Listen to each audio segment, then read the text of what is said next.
Welcome to our 200th Jammin' with Jamie jam session. We have a very special guest joining us on Jammin' with Jamie today. Ooh. Yes. Years ago, I saw him in a show but didn't know it. We later worked together but didn't know it. Finally, we were both cast in Young Frankenstein. I played Elizabeth and he played Igor, and we could no longer avoid each other. He's a teacher, a multi-talented performer and musician, and so much more. And now I know what you're all thinking. What in the world is someone with those credentials doing talking to me? Well, let me assure you that kidnapping was not involved. Definitely not. Anyway, before you start asking more potentially incriminating questions, please join me in welcoming to Jammin' with Jamie my good friend, Dean J. Griffiths. Dean, thank you so much for being a part of this crazy operation. It's an honor. So is that self-deprecation I heard? Which part? Oh, the part about, well, no kidnapping was involved. What credentials? I don't have any credentials. No, that's just a fact. There was no kidnapping involved at all. That's just a fact. But that's assumed. I've never kidnapped anyone.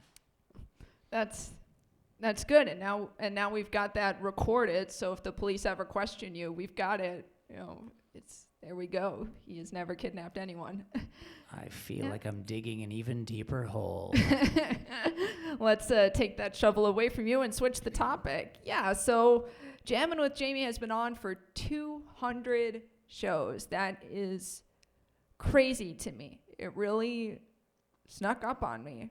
Really. But not surprising. You know what you're doing, so why stop at 199, right, folks? Yeah. Right? Yeah, make it a nice round 200, and, I'll keep going for as long as they allow me to. That's right. You should jam for 200 more. So, folks, I just want you to know that this is the real deal here. She has done 200 shows jamming. So don't be jelly of her, okay? It may jar you how many shows she's done, but what? What are you laughing about? I'm not saying anything punny. No. But yeah, this is a big deal. So if you haven't seen all 200, you need to catch up. I don't know if they can really see the radio show, but no, it's a figure of speech. They can hear it. It's a figure of speech. Yes, it is a figure of speech. There you go. Yeah, so you guys, you longtime loyal jammers, have heard me talk about Dean a few times. He's one of the many people that I dedicate songs to, and I've told some anecdotes. Sometimes I say his name, and sometimes I leave him anonymous for the potentially more embarrassing stories or the funnier stories. So here he is, finally.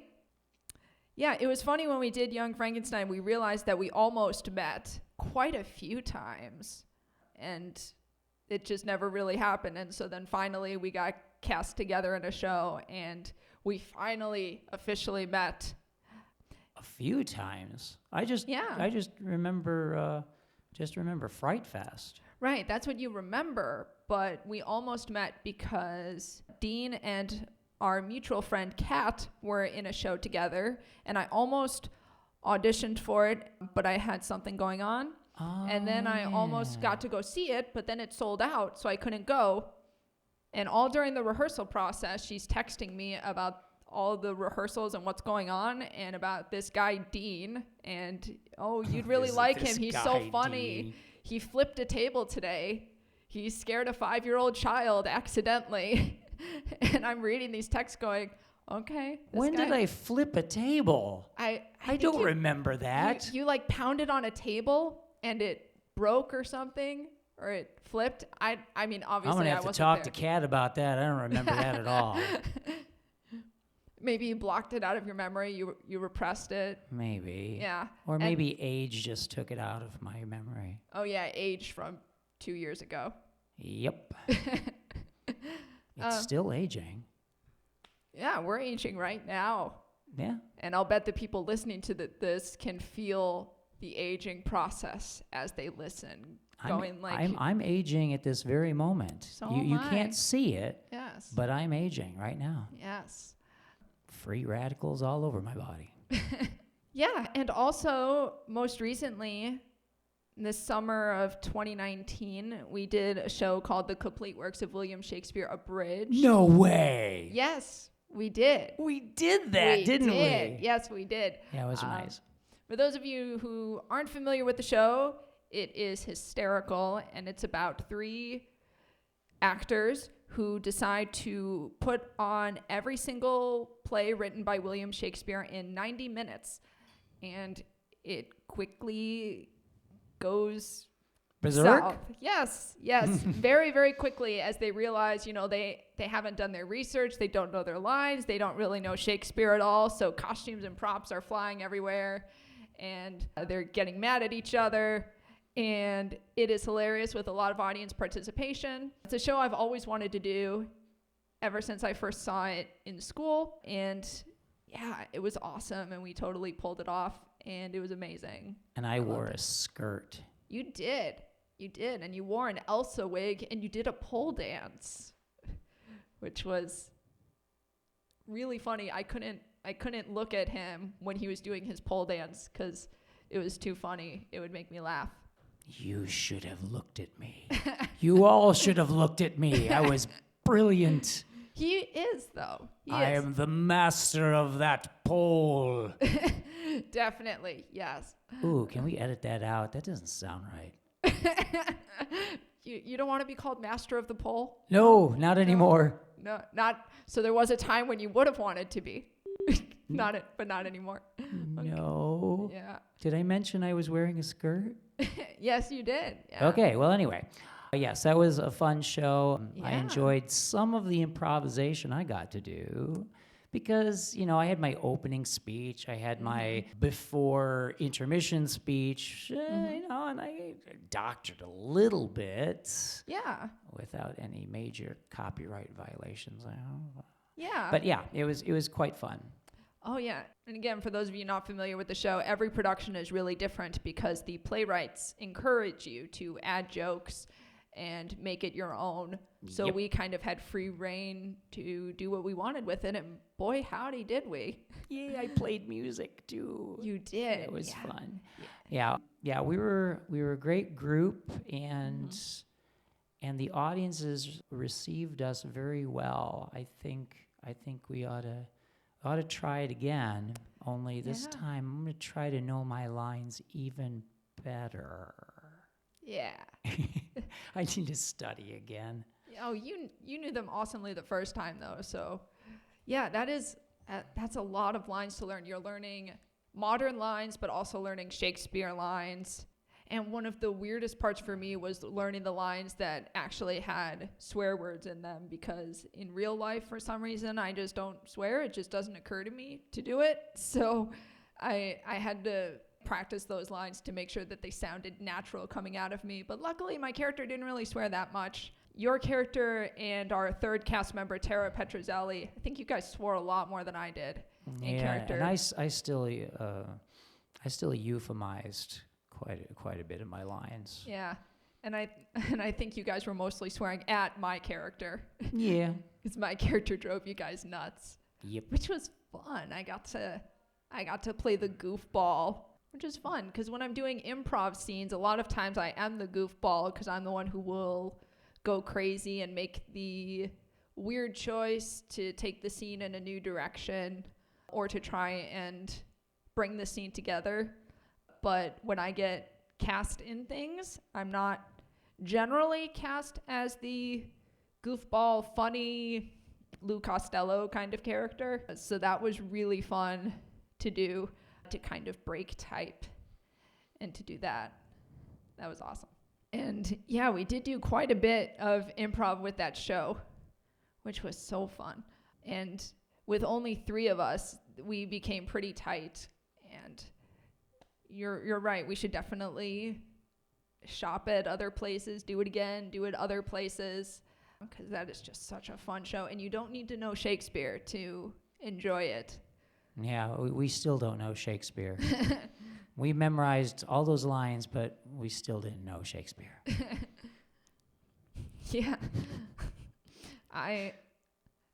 My research went to looking at the original production and learning the name pronunciations and things that way. And, I did do some research, but our director, Jim Bear, he was always telling us that we don't really have to know it because the comedy came from how we were just trying so hard.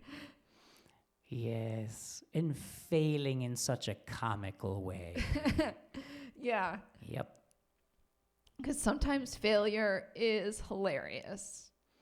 For any of you who want to do that show, remember, there are a lot of props. A lot. Do your shopping or do your handicrafts at home, but make sure you have those props because they work. You still have to be a good, funny actor, but the props, make sure that you stock up. Oh, yeah, the props are so important. You also need a lot of costumes. Some of our costumes we reused for different parts and we made it work, but the props, those really have to be different, and some of the jokes come from the props. And we even added props that weren't originally in the script, and we added costumes. Well, yeah. Of course we did. I mean, it's you can improvise with props too. Just insert an extra book or kazoo. A whoopee cushion. Yeah. That never worked. Always have a whoopee cushion on hand for those moments when maybe the other props aren't working. That's your backup. It's just like, all right, I'm just going to make a big farting sound. That'll get the audience going. Yeah. When in doubt, do that or fake vomit on the audience, which was my character's go-to. Yep. You got to practice your heaving and such, your retching. Oh, yeah. So that my retching would not be wretched. Needed to actually be good. She was waiting to use that one. How could I have been waiting? I had no idea you would say the word retching. Right. How would I know that? Yeah, I guess I should probably ask you some questions about that process. Yeah, how... The process of retching? Yeah, let's talk about that. Well, something we all go through, pretty universal. What happens is you have reverse esophageal peristalsis initiated, and then the diaphragm pushes the gastric contents in such a fashion that they are carried up and out the mouth. That's pretty much how it works. And that's a weird thing for you to ask me to explain on the air. And I actually followed that, strangely enough. Well, I'm not even sure why you said that. I mean, it's not like I assumed you wouldn't. Okay. So we're talking, this is an intelligent DJ here. Oh, definitely. Yes. Yeah, but, I'd love to know because the rehearsal process for that was so crazy. And I was not only co-starring in the complete works of William Shakespeare Abridged, but I was also producing it and last minute producing it because at the last minute we ended up not having a producer. So I kind of stepped up and did it. So I'd love to know, what was that like to hear about the show, to get the script, learn the lines, do you have any funny stories that maybe we didn't get to hear during rehearsal because we were busy doing Julius Caesar or something? Nothing I can think of. This is such an interesting conversation. I just memorized my lines at home and tried to do the right blocking on stage. It's really all there is to it. Yeah.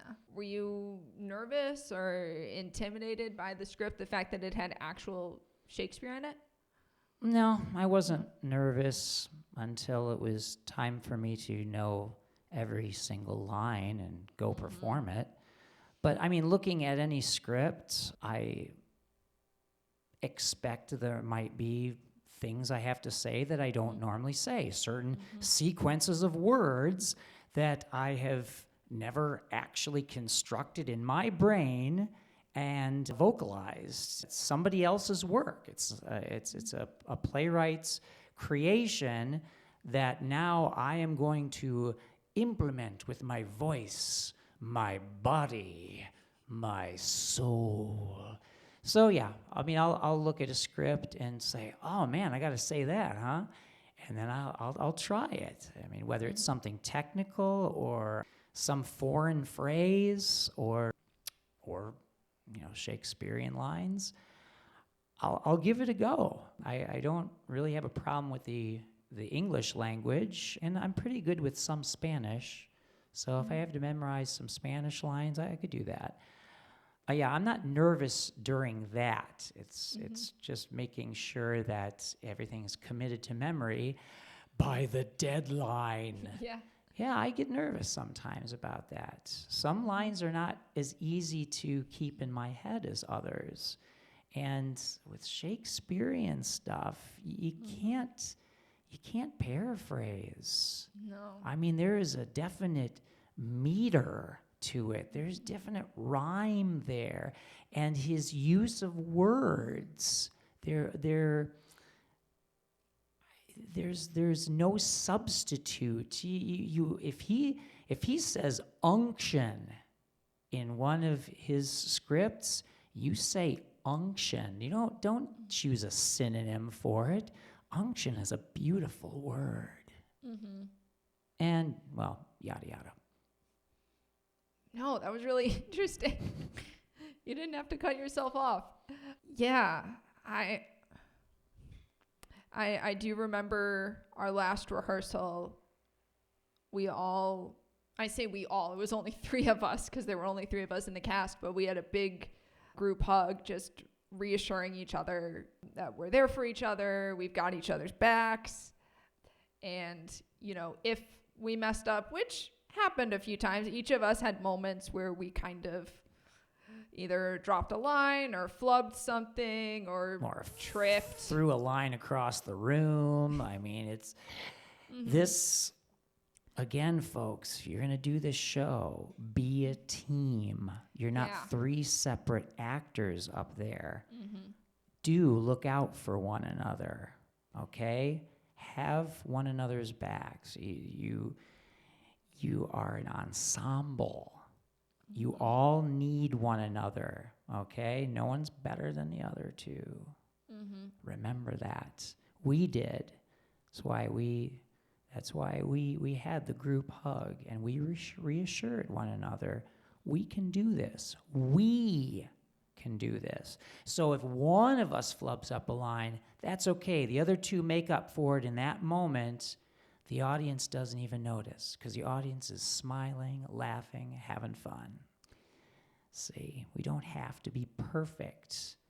We just have to appear to be perfect. Yes.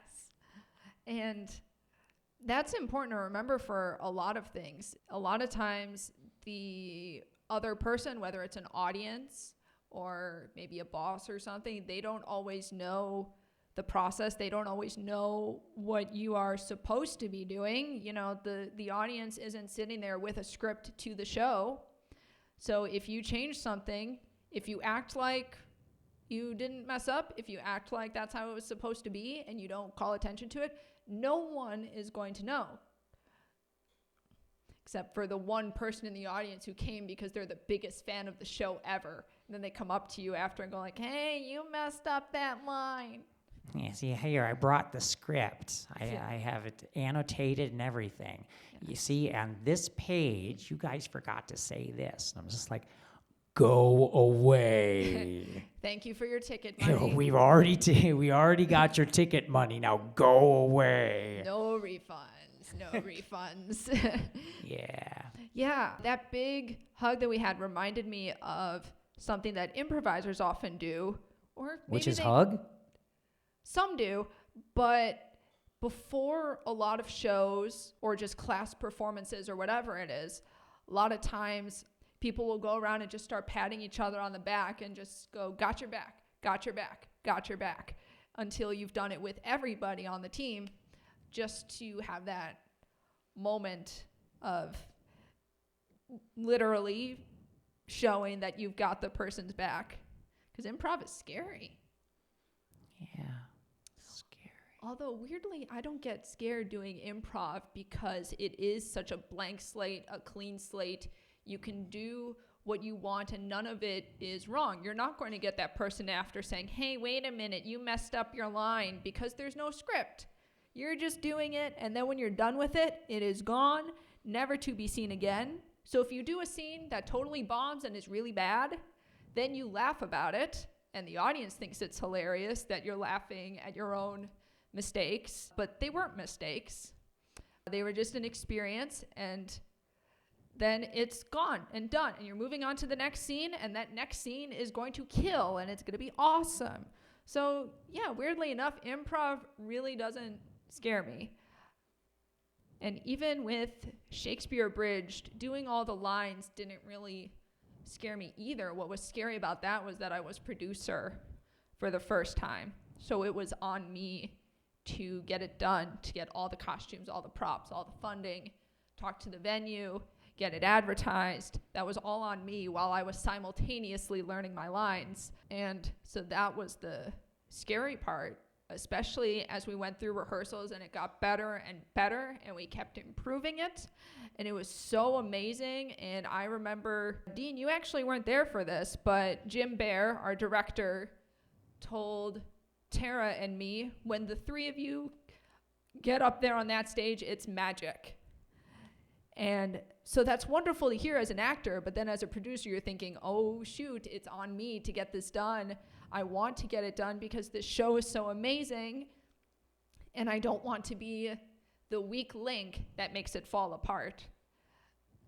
But we pulled through, and we did it, and it was awesome. And I was so happy to have Dean and Tara and Jim, who always had my back and would send me things like schedules and other little details to just help out. And yeah, doing that show, that was like a dream show for me. So to do that is amazing, and one of the reasons I want to do it again. Great group of people that we had too, like you were saying, more than, obviously with any show, it's important to have the right people. But for some shows, it is absolutely crucial. For Shakespeare Abridged, you can't just have three actors who are very strong at acting. They have to be able to interact with each other very well. It's called chemistry. Yes, you need that chemistry. Yep. And luckily we all did. We were actually all friends beforehand, and we're still friends now, which is a miracle with all that we went through to do that show. They say never work with your friends, and so that's always a fear. Going into a project with friends, you wonder if the friendship is going to survive. But I think the three of us and our friendships actually got stronger doing that show. Who says you shouldn't work with your friends? You know, I don't know. Who says that? It's that mysterious they, the people who come to college campuses and high schools and give you advice on how to be successful. Always the same they. Yes. They say, don't work with your friends. Well, you know, certain rules of thumb are just too general. They're useless. Mm-hmm. You might as well just admit that it depends on the individual case.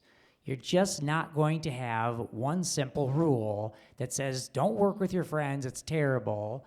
Only work with strangers, that's the best. No.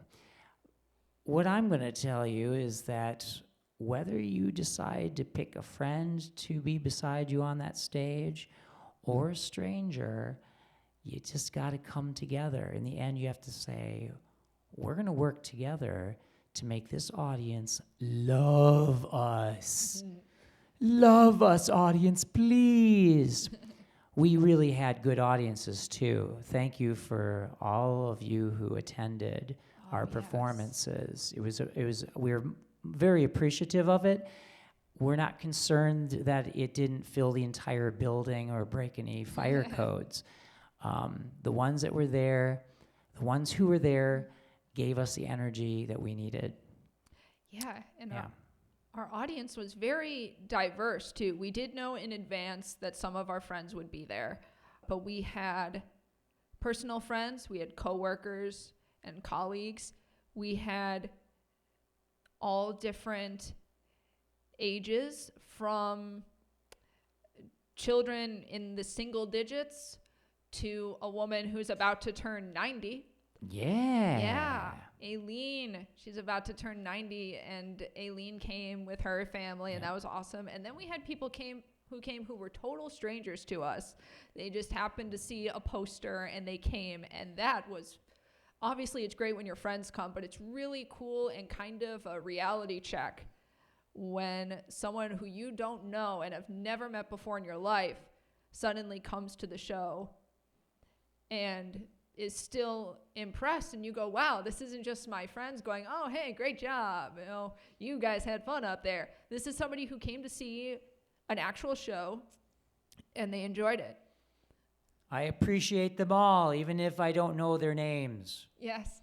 Yeah, I don't remember their names either. I have them on a list somewhere because I have all the records of who bought tickets. Oh, okay, yeah. See, Jamie here, she gets down the names of the people. I just kind of look at their faces and say, you laughed. You actually laughed at me.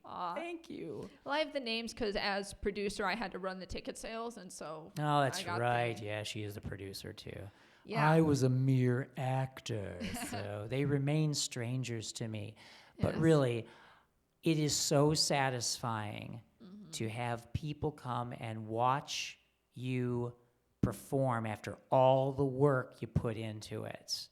It's so satisfying. So actors, if you think that it's just too grueling to memorize all those lines and all those steps on and off the stage, you just like, remember the people whose lives you're changing.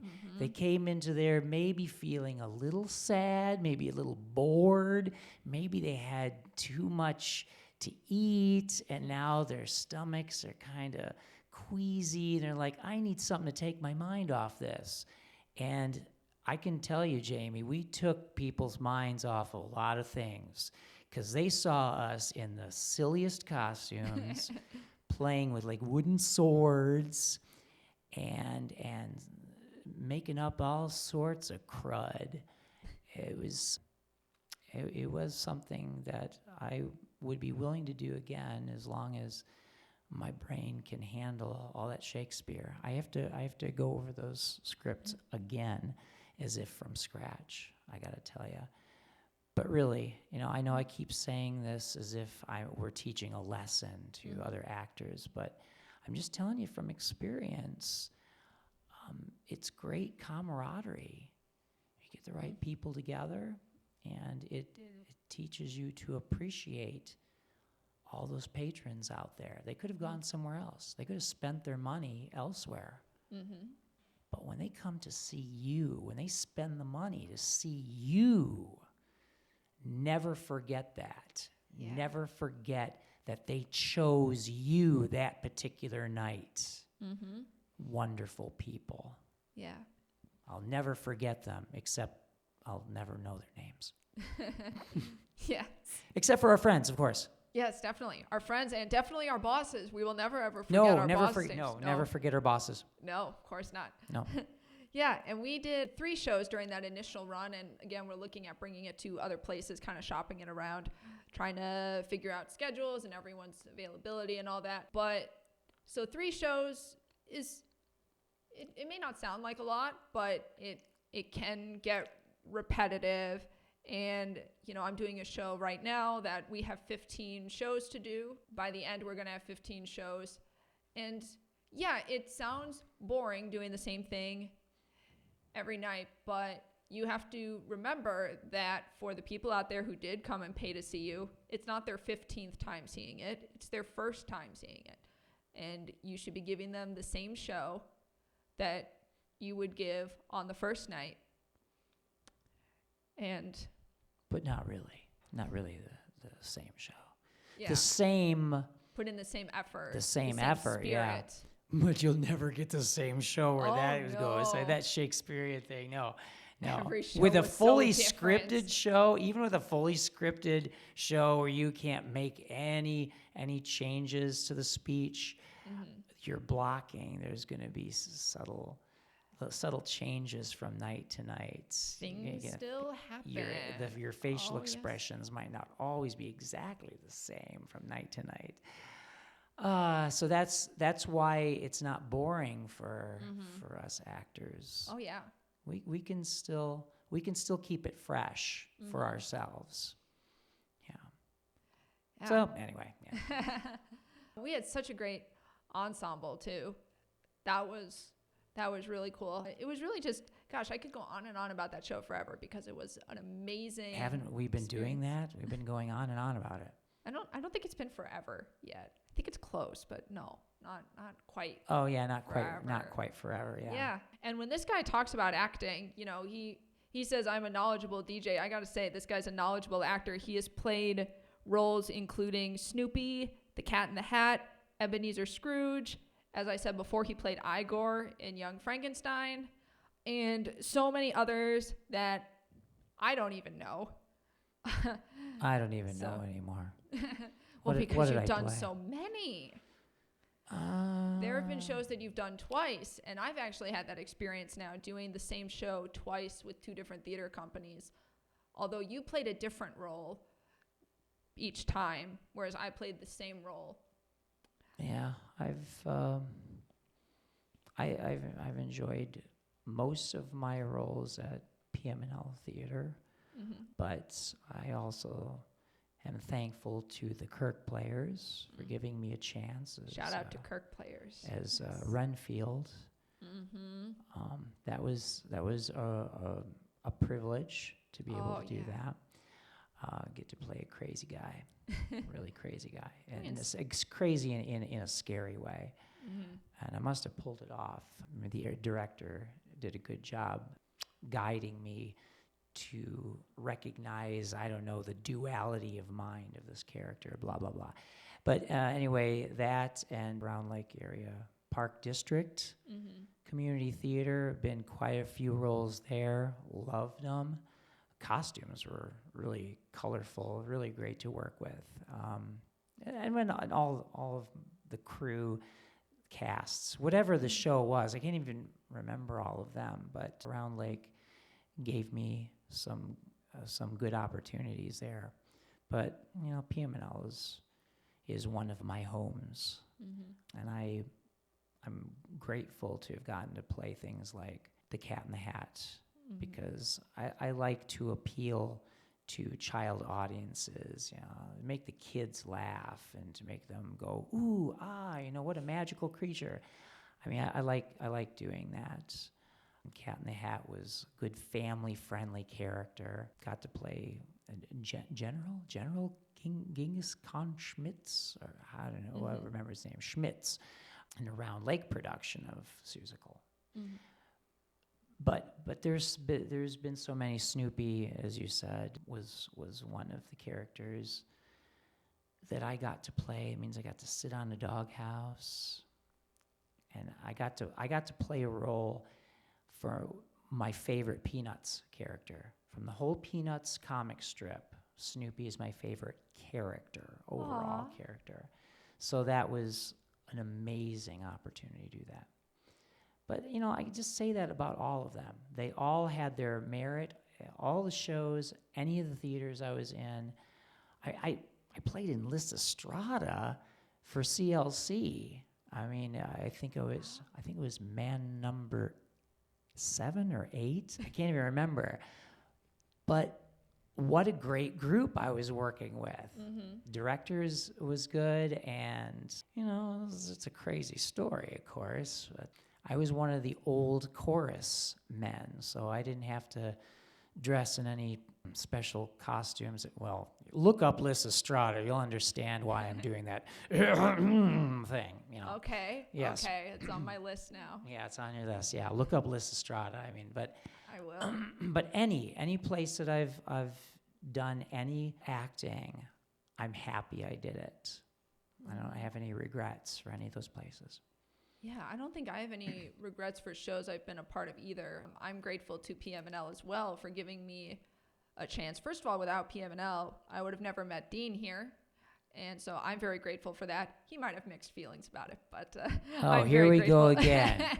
Oh, my goodness. It's my brand. It's my brand. It's The your Jammin' brand. with Yeah, Jamie, self-deprecation is your brand. I get the it. Jammin' with Jamie jammers expect a little bit of self-deprecation from Jamie. They do. Even if it's at my expense. No, Which is self-deprecation ironic because is it's at not my supposed to expense. be at my expense. Yes. Yeah. I already cut you off there because I know the irony. You don't have to explain it. Yeah, I'm very grateful for them, for Dean Jones, for casting me in Young Frankenstein, playing Elizabeth. I was shocked to get that role. I was going for some different roles. I thought they would skew Elizabeth a little older, but I guess from what I heard, I guess I did really well at the script reading that we did. And it was one of those things, you actually hear this a lot with people auditioning, where it was, I didn't think I was going to get the part, but I had somebody else reading with me for Dr. Frankenstein. Frankenstein. Yes, I did say it correctly. Yep, she sure did. Yes. So I thought, I will give it my all because I want this guy to look good and I want him to get his part.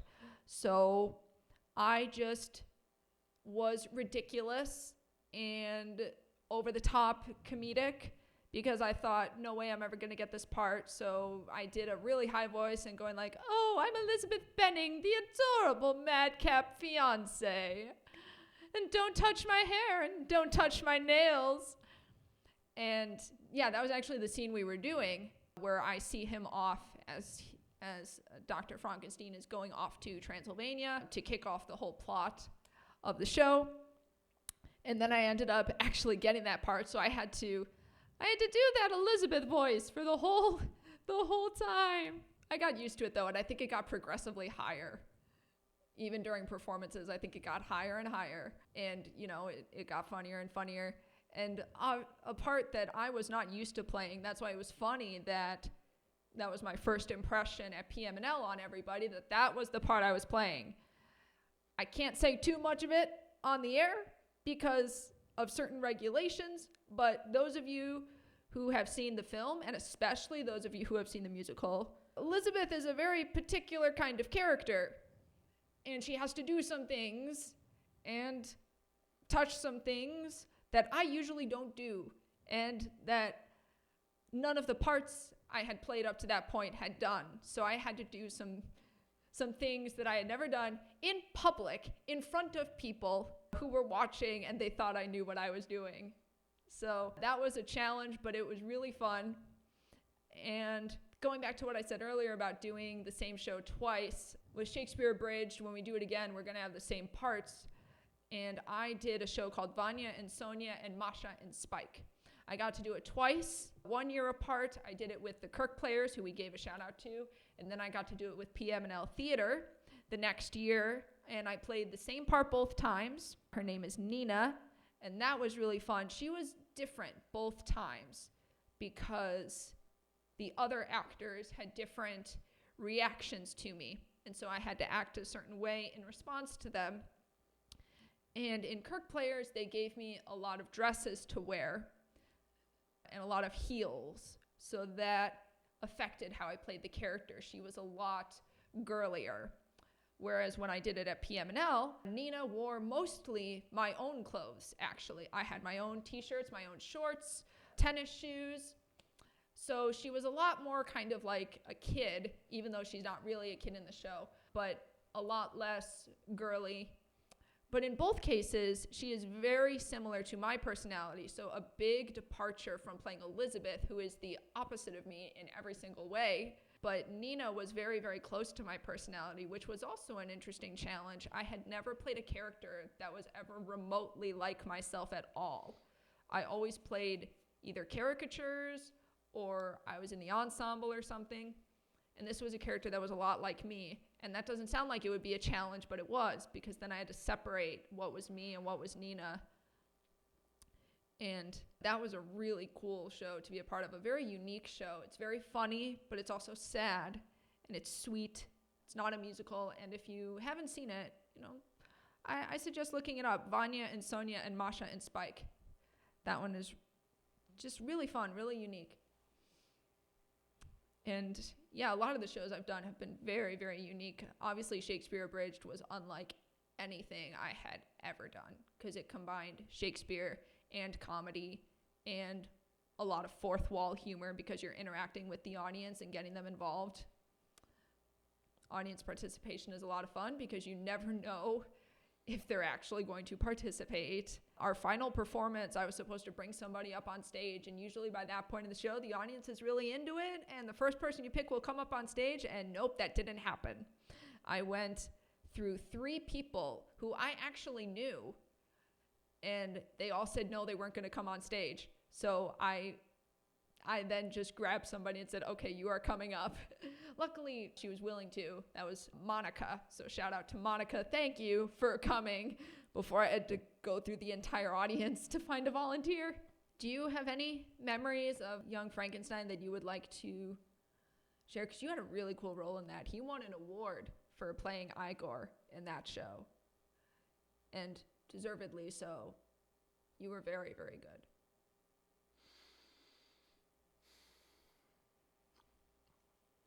I remember constructing my own back hump shifting mechanism. I was that was awesome. very proud of that. I happened to have the sling already, so I constructed a kind of apparatus that I could wear and make more or less rapid change from like hump on the right side to hump on the left side to hump in the middle. I mean, it was an important gag in the show. Mm-hmm. So I had to figure out how to do that and not have it eventually slide down my back and into my butt. So I was very proud of that, having that thing. And Jamie officially helped me for the run of the show to get that thing unstrapped and restrapped and so forth, because I had my cloak and everything, and it had to be done quickly, and it was just easier having somebody to make adjustments behind me and could say, yep, the hump is in the right place now, or the left place, as the case may be. Or the middle place. Or the middle place, the good place. The bad place. The bad place. The medium place. Oh, what a show. That's right. Yeah, so she helped me with that. It was her job to make sure that I was ready to get on stage with the correct curvature of my spine. Really well. It's a big thing. I mean, there are obviously lots of wonderful memories from that show, but that's something that sticks out, because whenever you have to deal with costumes or props in a particular way, there's a certain magic to that. I mean, when I was the butler in Charlie's aunt, I think it was pronounced aunt for that title, I had like a couple of long tables of props all to myself backstage. I mean, you ever heard of a prop table? But I had like at least 2 prop tables just for me, because I had all of my dinnerware all laid out, the cucumber sandwiches, the tea, and I don't know, cookies, or I don't even remember what all I had, but I had to know what order to take all that stuff out to serve my guests and so forth. All those props. Oh my goodness gracious. Wow. Yeah. I mean, I guess I could go into a whole discussion of homemade props too. Mm-hmm. I made a lot of my own props for the nerd. I put together things, thanks to the internet, thanks to computer technology, able to do that a lot faster than I would have otherwise. Mm-hmm. But yeah, for Young Frankenstein, that particular prop or costume accessory or whatever was a big thing. Yeah, the for line gets me. blurred. It was very important to get it right, and Jamie helped me to make sure that everything was adjusted. So it was some teamwork there to make that.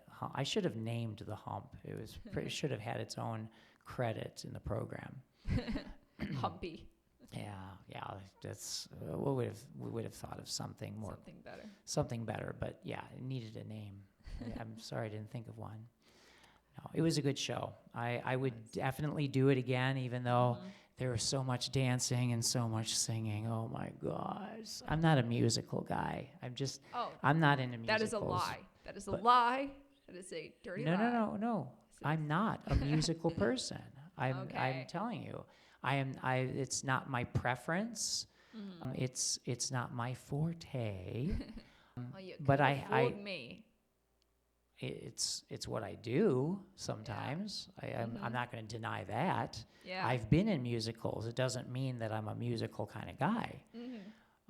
So yeah, that's so cool that you remember that, because I remember asking you. I remember seeing you fighting to move the hump back and forth in time, because when you had to do it were, of course, the times when you had barely any time backstage to do it. That's always when it happens. Yes, not when you were backstage for a couple of scenes. Yeah, you have to make a costume change in like a page of script. Like, really?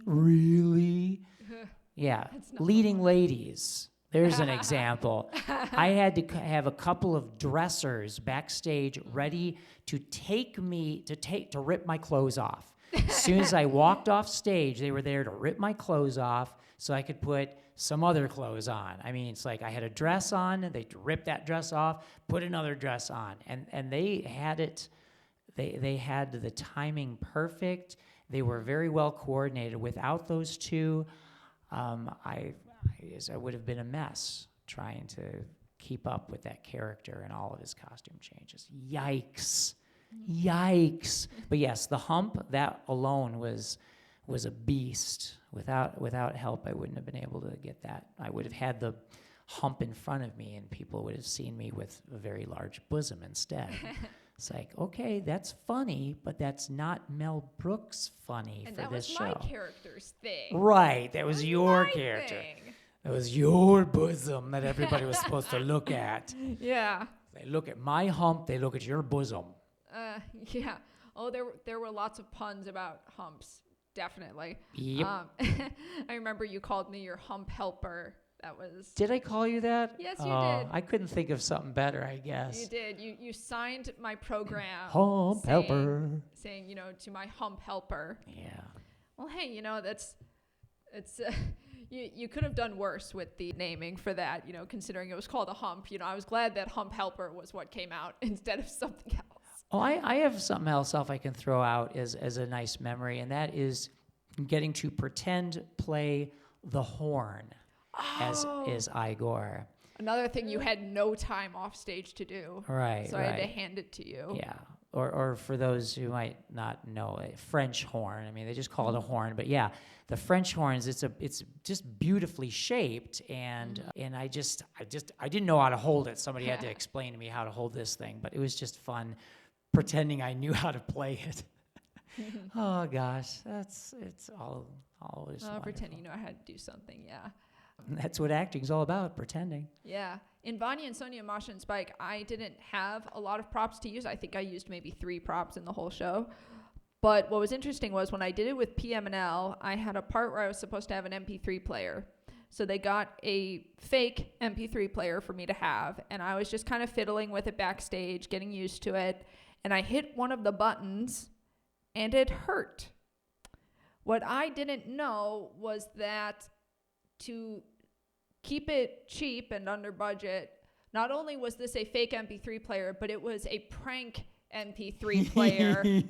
And the stage manager had it written down. He was supposed to tell me that if you hit a button on it, a particular button, you got shocked.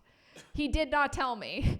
So I thought, oh my gosh, nobody knows that this shocks people. So I warned everybody who used the prop, guys, if you hit this button, it's going to shock you. And I told the stage manager, we got to let them know so that this doesn't happen on stage and freak them out.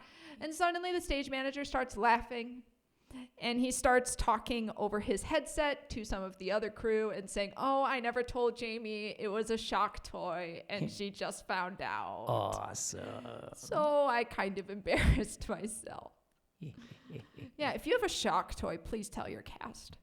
Please tell Eventually. them if there's Yeah. something potentially Tell them dangerous. eventually.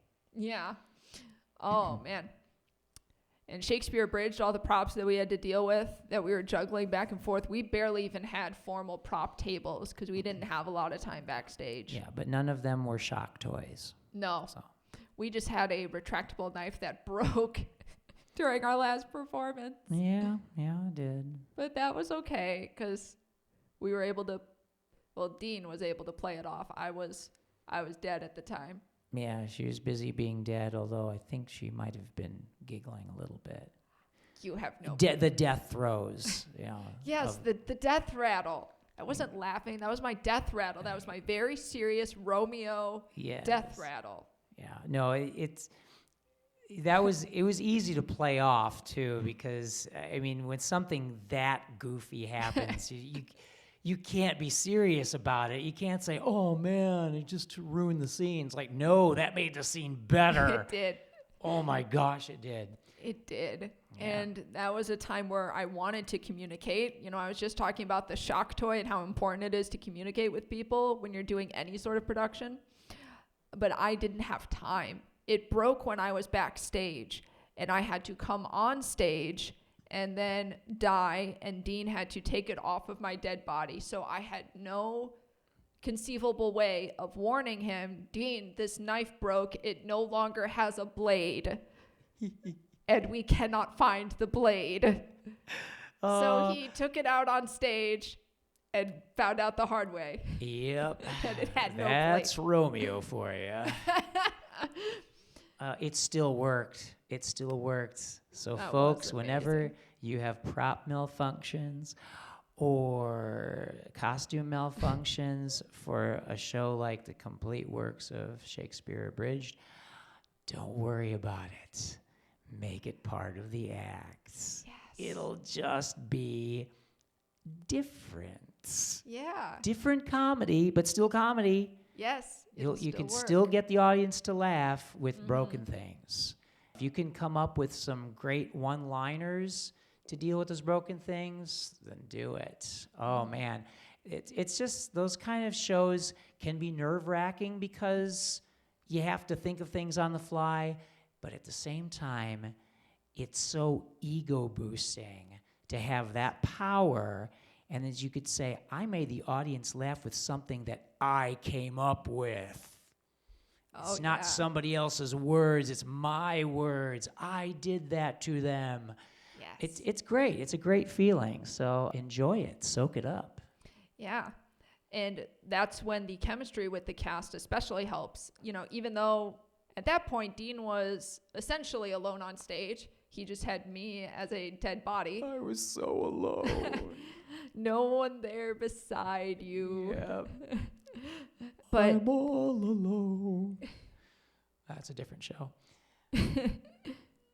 So I can't speak to that moment specifically, but there were other times because we knew each other and we were comfortable with each other. We knew that we could do certain things or could say certain things, and the others would pick up on it and know that it was okay. If somebody dropped a line and I would pick it up and keep going, that because we knew each other and had that chemistry, the other actor would know, oh, Jamie's not stepping on my line. She's not taking it away from me. She knows that I forgot, and she is trying to move on. Yep. And there were times when you guys saved me, too. Right. Yeah. It's no stepping on lines. It's grabbing the lines and helping you get back on track. It's just like, because he'll hear your own lines, and you'll say, oh, I forgot that one. But then you're able to pick it back up again. And they'll give it back to you. Your fellow actor will say, oh, okay, you got it from here? Okay, you finished the sentence. Da-da-da-da-da. Well, we found a way to do it. We really did. We didn't follow the script perfectly, but we tried to make it natural anyway. And the original writers were saying, it's got to look natural. It has to look like you really are having a hard time doing all of Shakespeare's shows in the 90-minute period. You have to look like you really don't know what you're doing.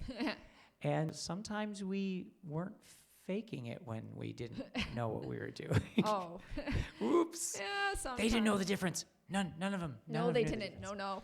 Although one of the hardest parts for me was actually when my character does have a Shakespeare monologue that they say, and it's actually supposed to be good.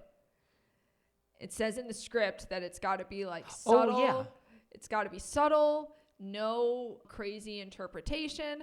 And so I actually looked up, what the speech meant, and I had to really. And I don't remember you ever messing that one up. Aw, You did it yay. exactly, you're supposed to do. We could flub up a little bit on the other stuff, but what her monologue had to be spot on, and she knew it. She knew it front to back, top to bottom, and she did it with that appropriate level of solemnity, so that Tara and I could drop our jaws and say, "Whoa, wow, that was amazing, dude."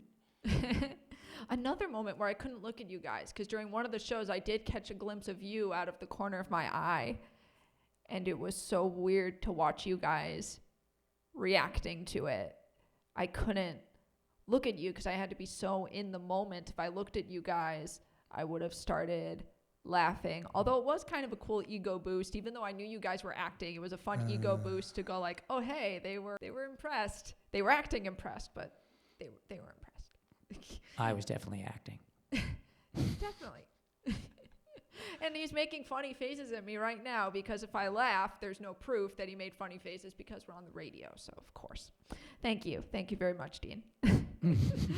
Glad to have you on. Yes, so just a warning to some of you who have yet to encounter me on the street. It may be difficult to look at me and not laugh. Derisively or otherwise. Right. Yeah. I mean, it's hard, but I have the same problem. I have that kind of a face. People just look at it and go, they laugh. They start to laugh.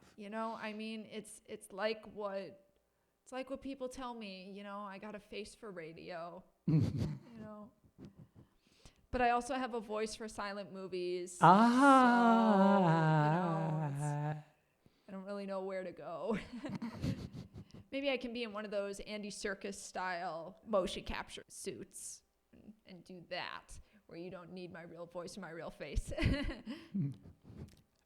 The voice of Jamie Cortese will be played by... Yeah, right. Yeah, that was one of the things that... James Earl Jones. That would actually be really cool. Yeah, if you had James Earl Jones' voice. Yeah. Yes, it would be like that Allstate commercial where the little girl has the big, deep voice of the Allstate spokesperson. I love that commercial. I can quote it. I love it. Are you in good hands? Indeed. Indeed, yeah. That little girl, yeah. Yeah, I guess, steering back to the radio, how this is the 200th show, that was something, it was an interesting application process. I guess I applied at a time where they were really looking for some new DJs, because I applied for a Saturday morning slot, and I thought I was going to pitch the idea, and then I'd maybe audition, and maybe they would give it to somebody else to host, but it would be my idea. And then they gave it to me to host, and I found out Wednesday night that I was going to be on the air Saturday morning, and I went, I've never even been inside the radio station. I don't know how it works. How do you turn this thing on? How do you open this door? Right, yeah, because that door's locked. Here's the light switch. Yes. Oh, all right. It's the emergency phone. Emergency phone. Versus the phone that and you here's use the for casual callers. phone. Yes. It's very important, because one answers the phone for people calling in, and the other one connects you to the police station. So it's a very important distinction there. This to the fire department. So it's like, my control panel is smoking and sparking. Yeah. My show is on fire. My show, Literally. I'm serious. It's on fire. Get me out of here. This show is on fire. Yeah. We totally are right now. So you when you realized, wow, you're going to be running this thing. What is that like? Well, a shock, because I also had classes that I was juggling. So I found some DJs' email addresses and emailed them and said, hey, can I just come in and see how the station works? Because otherwise I'm going to be going on air and have no idea what buttons do what. Well, they wouldn't have made you do that, though, right? They wouldn't have just thrown you into the room yeah. and saying, okay, you know how to do this, right? They would have done that? They really, really needed people. So I guess they were... But they wouldn't have... you had to tell them to train you? I'm not going to talk against WNUR right now. No, I know, but still, it's just like, no. It was a long time ago. So it was a long time ago, but... So the people in charge now are not the people who were in charge then, but they did need people to go on the air immediately, so it was kind of on like immediately, us. like that moment, yeah? Right, yeah. Okay. So it was on Well, me. I'm glad that they gave you some time to acclimate. Yes, to I had 2 radio. days. I Wow. had 2 days. Okay. Well, and you picked it up pretty fast in those 2 days, right? Yeah, I came in and I think the DJs were a little confused as to why I was coming in and asking about buttons and such, because the formal training wasn't going to happen for a little while. And because the station is constantly in use, the actual training you can have is somewhat limited, because any training that you do, you have to take the station off the air to show what all the buttons do. But I was very lucky that there were DJs willing to show me how to do things. And I went on the air, and I remember the first song I ever played, because I didn't know how long the show was going to last. I thought it was going to be maybe like a 10-week thing, and then they'd put somebody else in, especially, once they heard my voice. I didn't think my voice was a good fit for radio. But then I had people calling in saying that they liked my voice, so that was crazy. But yeah, I played Feed the Birds from Mary Poppins. That was my first song. And then it was October, so I played Halloween music from then on. And yeah, so that was my first show, and I actually froze. I was going to talk on the air, and I froze. But then I just pushed the words out, and now I don't really even get nervous anymore. I just do it.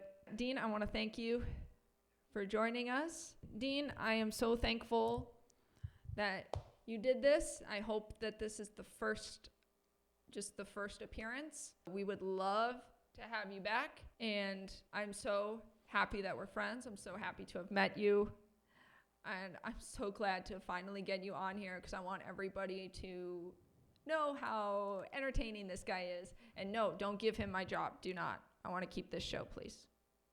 Don't give the show to him. I'll bring him back, I promise. All right. Well, congratulations to you, Jamie. 200 shows. Keep it going. Yes, thank you. I hope so. I would love to keep it going. So that is Dean J. Griffiths. Thank you so much for being here on the 200th Jammin' with Jamie Jam Session. I'm Jamie Lee, and you are listening to 89.3 WNUR FM and HD1 Evanston, Chicago. So until next time, keep jamming. Bye.